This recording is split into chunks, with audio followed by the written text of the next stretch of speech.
Determining the unbalanced three-phase neutral current by simply using the greatest unbalanced load between any two phases is not an acceptable method, even in the field. The unbalanced three-phase neutral current can be significantly different from the greatest unbalanced load between any two phases, and this difference can have a significant impact on the conductor size required. The unbalanced three-phase neutral current is the vector sum of the three-phase currents. In a balanced three-phase system, the phase currents are equal in magnitude and 120 degrees out of phase. In this case, unbalanced three-phase neutral current is zero. However, in an unbalanced three-phase system, the phase currents are not equal in magnitude and or not 120 degrees out of phase. In this case, the unbalanced three-phase neutral current is not zero. The magnitude of the unbalanced three-phase neutral current can be greater than or less than the greatest unbalanced load between any two phases. If the unbalanced three-phase neutral current is greater than the greatest unbalanced load between any two phases, then the conductor size required will be greater than the conductor size required if the greatest unbalanced load between any two phases is used. This is because the unbalanced three-phase neutral current can cause overheating of the neutral conductor. If the unbalanced three-phase neutral current is less than the greatest unbalanced load between any two phases, then the conductor size required will be less than the conductor size required if the greatest unbalanced load between any two phases is used. However, this is not always the case. In some cases, the unbalanced three-phase neutral current can cause overheating of the phase conductors, even if the conductor size is greater than the conductor size required if the greatest unbalanced load between any two phases is used. Therefore, it is important to use the correct method to determine the unbalanced three-phase neutral current. The correct method is to use the vector sum of the three-phase currents. When dealing with three-phase systems, understanding the concept of balanced and unbalanced loads is essential. A balanced three-phase system has equal loads on each of the three phases, resulting in equal current magnitudes that are 120 degrees apart. In this ideal scenario, the neutral current is ideally zero because the currents from the three phases cancel each other out. However, real-world applications rarely exhibit perfect balance. Unbalanced loads occur when the loads on each phase are not equal, either in magnitude or phase angle. This imbalance causes current to flow in the neutral conductor. The magnitude of this neutral current is not simply the difference between the largest and smallest phase currents. Instead, it is the vector sum of all three phase currents. This is crucial because the neutral conductor must be sized to safely carry this unbalanced current. A simplified approach of only considering the largest phase imbalance can lead to an undersized neutral conductor. An undersized neutral conductor can overheat, potentially causing insulation damage and creating a fire hazard. Furthermore, relying solely on the largest phase imbalance ignores the phase angles between the currents. The vector sum takes these phase angles into account, providing a more accurate representation of the actual neutral current. Consider a scenario where two phases have relatively high currents, but they are nearly 180 degrees out of phase. The simplified method might suggest a large unbalanced current, but the vector sum could reveal a much smaller neutral current due to the near cancellation effect. The National Electrical Code, or NEC, provides guidelines for calculating neutral conductor size in unbalanced three-phase systems. The NEC mandates the use of the vector sum method or other approved methods to determine the appropriate neutral conductor size.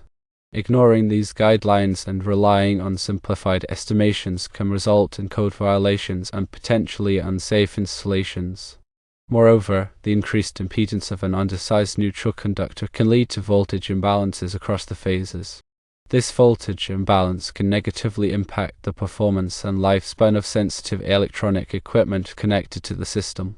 For example, motors might experience reduced torque and increased heating, while electronic devices might malfunction or become damaged due to voltage fluctuations. In addition to safety and code compliance, accurately calculating the unbalanced neutral current is crucial for efficient system design. An oversized neutral conductor adds unnecessary cost and material to the installation.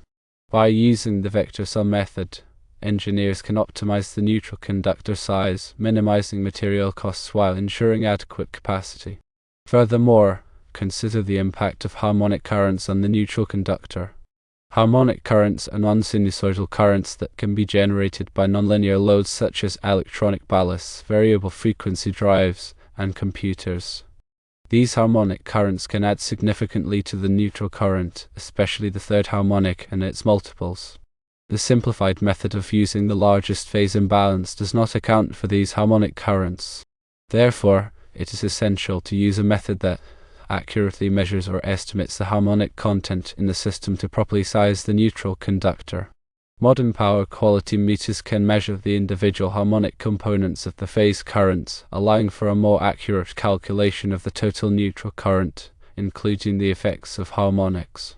When performing the vector sum calculation, it is important to consider the phase angles of the individual phase currents.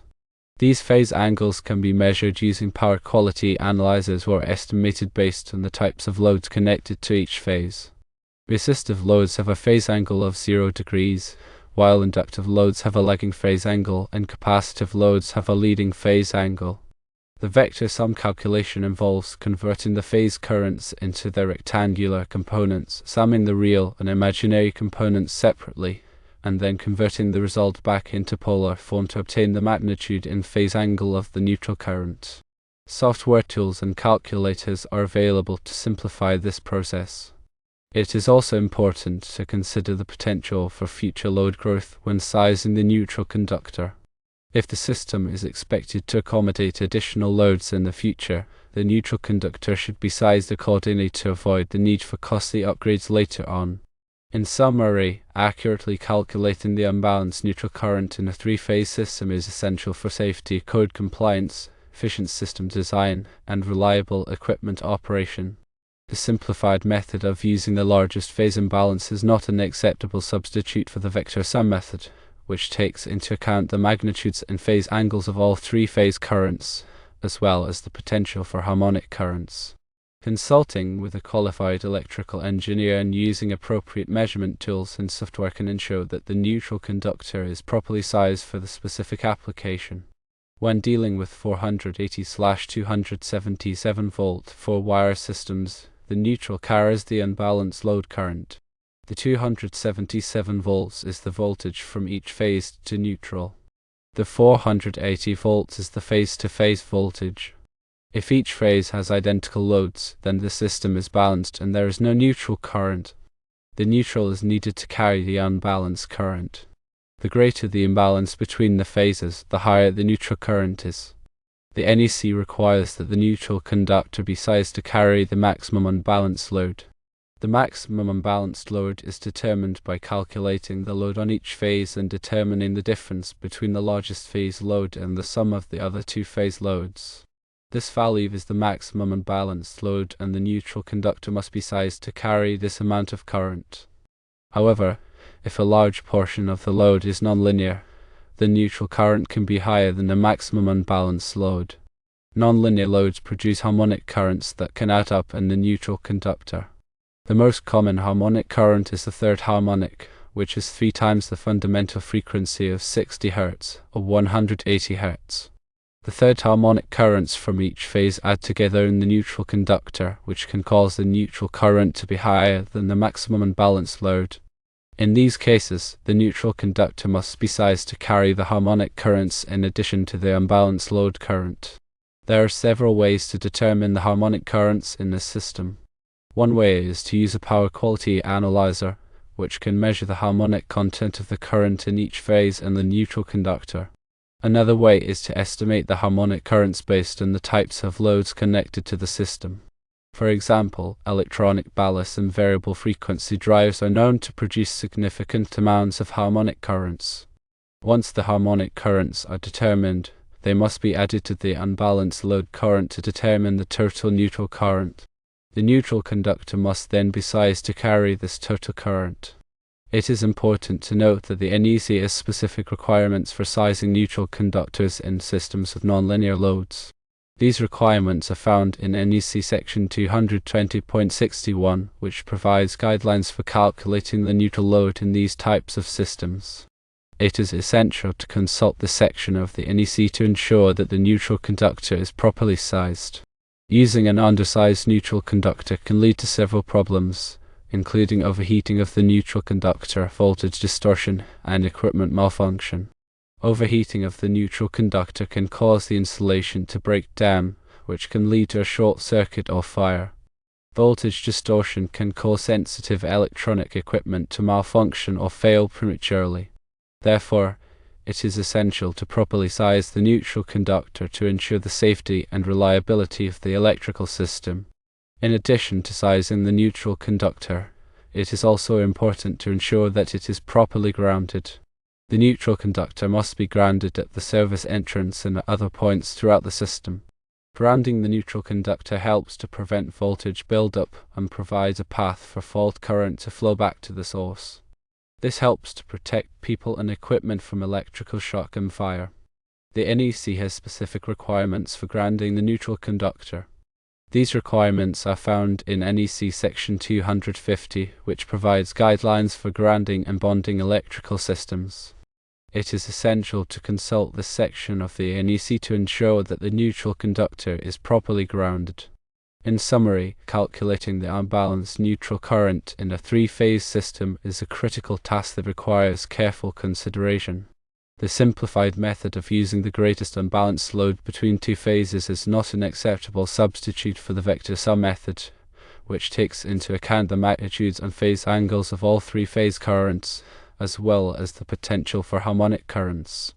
It is essential to consult with a qualified electrical engineer and use appropriate measurement tools and software to ensure that the neutral conductor is properly sized and grounded for the specific application. Furthermore, the NEC provides specific requirements for sizing and grounding neutral conductors in systems with nonlinear loads. It is essential to consult the NEC to ensure that the electrical system is safe and compliant with all applicable codes and standards. Always remember that electrical work can be dangerous, and it is important to take all necessary precautions to protect yourself and others from electrical shock and fire. If you are not qualified to perform electrical work, it is best to hire a licensed electrician.